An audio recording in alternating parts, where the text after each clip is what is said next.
My name is Julie, and I am from Challenge Island, and I am seeing some familiar faces already, which is terrific. It's good to see some of you again, and it's good to see some new friends as well. So welcome to Challenge Island. So what we're going to do is we're going to brainstorm an RV that will take us all around the United States. I want you to think about where you would sleep in the RV, where you will eat in the RV. Will you need a bathroom in the RV? How about the driver's seat and the steering wheel? I want you to think about all of those things because you are going to get ready to build them.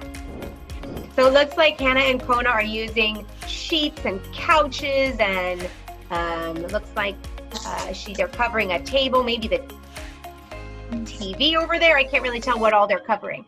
So they're making a full-size RV that they can climb inside. All right, guys, you did a great job today. I loved seeing you all and making new friends, and I hope I see you guys soon.